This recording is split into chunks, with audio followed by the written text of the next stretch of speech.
Mulut adalah pancaran dari apa yang ada dalam hati. Seperti bukit es sepertiga di atas, yang 2/3 lagi ada di dalam. Maka yang keluar itu sepertiga. Apa yang ada di dalam itulah 2/3.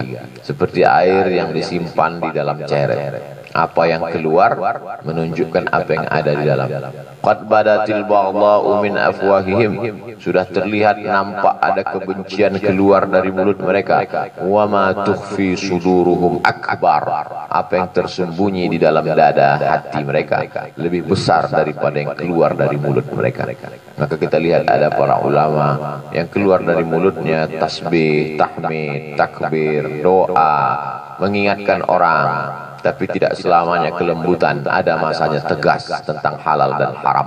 Ada masanya tegas. Nabi pun melaknat qanata syahran. 1 bulan Nabi mengangkat tangan membaca kunut di salat 5 waktu. Allahumma la'an bani Ri'il, Allahumma la'an Zakwan, Allahumma la'an Usayyah. Laknatlah Ri'il, laknatlah Zakwan, laknatlah Usayyah. Di dalam salat dia melaknat, bukan dalam ceramah, bukan dalam khutbah, dalam salat. Summa tarakahu. Setelah lewat 1 bulan, dia meninggalkan laknatnya. Kunutnya tetap. Yang ditinggalkan laknat dalam kunut itu. Kenapa Nabi melaknat Bani Ri'il, Bani Usayyah, Bani Zakwan? Karena mereka membunuh 70 da'i yang dikirim untuk berdakwah. Mereka habisi, mereka bantai, mereka pancung, dilaknat oleh Nabi. Tak ada Nabi mengatakan ketika sahabat datang, ya Rasulullah, 70 da'i kita sudah dihantam, dibunuh, dipancung, ditembak, dipanah, ditombak. Apa sikap kita?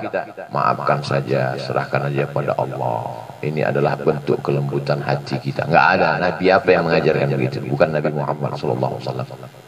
Tapi ketika giginya patah, pelipisnya berdarah, sahabat mengelilingi beliau, lalu datang satu orang sahabat mengatakan, berdoalah ya Rasulullah, engkau punya doa mustajab. Kalau kau doakan musuhmu ini, rata mereka dengan tanah, mati mereka semua. Apa kata Nabi? Lam ub'ats la'anan. Aku tidak diutus menjadi tukang laknat.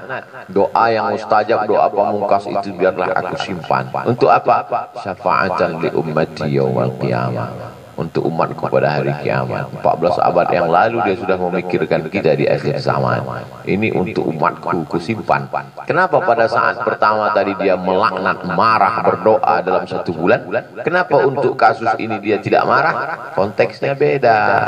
Ketika dia marah tadi, konteksnya 70 orang da'i, ulama yang dikirim. Sedangkan ini dia tidak marah karena pribadinya. Kalau untuk pribadi kita tak perlu marah, serahkan pada Allah. Jadi bedakan. Jangan ketika konteks berjamaah dilarikan ke pribadi, konteks pribadi dilarikan ke jamaah. Itu Ustaz itu ngamuk-ngamuk. Kenapa? Karena diejek pribadinya. Itu orang penuh dengan kelembutan. Tampilkanlah Islam yang lembut, yang soft, yang inklusif, yang rahmatan lil alamin. Tapi ulama dihantam, dicaci maki, Islam diejek. Ya kita jaga saja hati kita. Ini datang dari mana? Laqad kana lakum fi Rasulillahi uswatun hasanah. Dalam diri Nabi Muhammad SAW itu ada suri tauladan yang baik. Kita tiru dia kapan dia marah dalam berjamaah dan kapan pula dia lembut dalam kepribadian. Maka semua yang dilakukan Nabi SAW itu adalah contoh sampai hari kiamat. Modelnya, juklaknya, bukunya mana? Al-Quran. Model hidupnya yang bergerak, bukan tinta yang ditorehkan di atas kertas mana? Kana khuluquhul Quran. Bagaimana Rasulullah itu wahai Aisyah? Aisyah menjawab, kana khuluquhul Quran. Akhlaknya adalah Al-Quran. Lalu setelah dia meninggal, siapa contoh kita sekarang? Al-ulama warathatul anbiya. Nabi tidak meninggalkan istana yang megah, tidak meninggalkan kursi emas, tidak meninggalkan nampan, gelas, piring, tempat makan dari emas. Bahkan dia melarang dari emas, dari perak. Yang dia tinggalkan adalah para ulama. Tinggal kita ikut saja para ulama, pewaris para nabi sallallahu alaihi wasallam, alaihi wassalam, afdhalus salah wa azkas salam.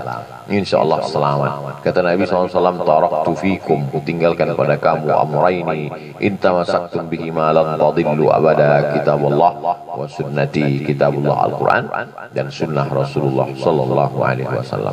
Bangun pagi sunnah, sholat berjamaah sunnah, berbagi sunnah, saling watawasau bil haq watawasau bis sabr sunnah. Sarapan pun sunnah juga. Jadi jangan kita tinggalkan sunnah yang itu karena terlalu lama sunnah yang ini. Harus ada seimbang sunnah. Udah baunya. Karena menyiksa jamaah itu bid'ah.